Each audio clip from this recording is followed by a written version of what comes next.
Hoje é dia 14 de agosto e nós temos esse lindo dia pela frente.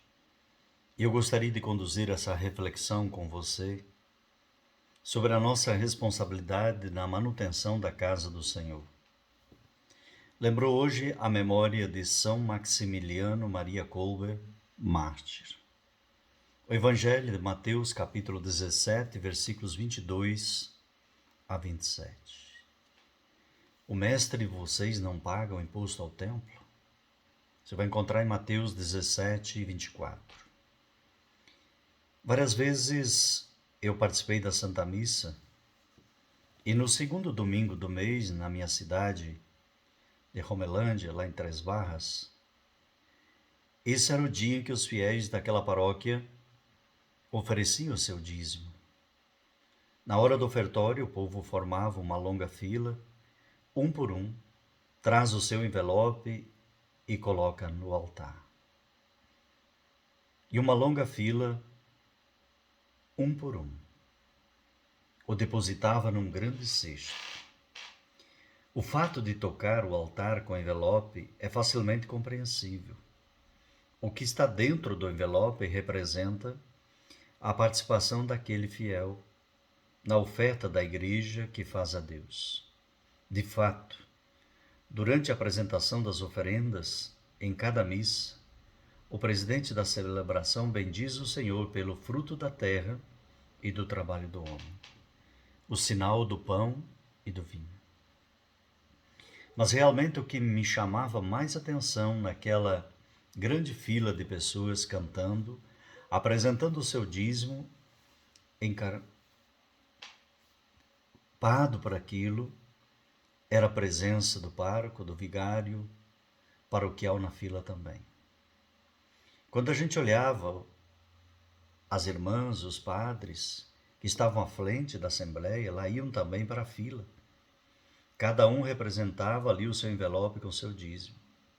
E no início muita gente estranhou, achava que com razão os dois padres não precisavam ir à fila como todo mundo. Eles estavam dispensados do dízimo. Já eram ministros do altar e já davam todo o seu tempo e a sua vida a serviço da igreja, mas havendo mais necessidade de devolver o dízimo. Aliás, do dízimo do povo já saía suas côngoras e o seu prolabore. Mas dois padres não faltavam na fila e nem se preocupavam em fornecer qualquer explicação. Isso me chamou tanta atenção que até hoje eu sou dizimista. Eu contribuo com meu dízimo, toda a paróquia que eu chego, e faço isso não porque eu acho que eu tenho que aparecer para mostrar para os outros que o padre está na frente, não. Eu faço isso como obrigação de mim, como cristão, como aquele que doa do seu próprio sustento para a igreja. Pois tudo isso hoje a gente percebe que no Evangelho está ilustrado. Num dia em que Jesus e seu grupo estavam chegando a Cafarnaum, cobradores de impostos do templo perguntaram a Pedro se Jesus pagava aquela taxa. Pedro, para facilitar as coisas, disse que sim. E quando entrou em casa, Jesus puxou logo o assunto e perguntou se, num reino a quem se cobra os impostos, os filhos do rei ou aos estranhos. Pedro respondeu, claro, aos estranhos. Os filhos estavam mais do que dispensados e o reino era o pai deles. Ora, essa. E ainda assim, para não ser motivo de escândalo, Jesus mandou Pedro providenciar o pagamento. Assim lhe indicou que fosse pescar, que era sua profissão. No primeiro peixe fisgado, contraria uma moeda, o estáter, que daria para pagar o imposto por si e pelo mestre. Interessante porque quando eu fui a Jerusalém, eu fui lá na beira do mar, da Galileia, a gente viu uma grande imagem, uma estátua de Pedro com um peixe no pé. E a gente vê aquele peixe enorme com uma moeda na garganta. Quando eu olhei para aquilo, eu lembrei, puxa, mas como Deus faz e projeta as coisas para ser assim. Por isso eu sempre trouxe 3 coisas muito importantes para a gente aprender. Primeiro, o ensinamento vem dos chatos que cobravam o imposto. Quando a gente olha para tudo isso, vê que o imposto que se fala nessa passagem não é o dízimo, nem o imposto de César. No dízimo apresentava-se como uma oferta a Deus dos primeiros frutos da agricultura e dos primeiros animais do corte do rebanho. Você lembra da primeira leitura que nós fizemos aqui na missa ontem? Exatamente essa, no livro de Deuteronômio. Quando nós olhamos para isso, somos responsáveis pela manutenção da casa de Deus. Eu acho que aqui está um ponto central. Segundo os ensinamentos, vem do exemplo de Jesus.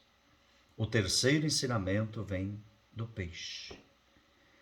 É verdade que Pedro foi pescar. Mas o que conseguiu para a oferta do imposto não foi só o trabalho de Pedro, mas foi particularmente a providência divina. Ele encontrou a moeda na boca do peixe, conforme as palavras de Jesus. Há aqui uma lição muito importante. Para as coisas de Deus, quando há boa vontade de nossa parte, mesmo não tendo, aparece um jeito, coisa da providência de Deus. Muita gente já experimentou isso. Quem sabe você, que ainda também não é contribuinte do dízimo na sua paróquia, na sua comunidade, faça essa experiência e perceba quanto Deus vai lhe dar em dobro por aquilo que você talvez nunca imaginou que você receba.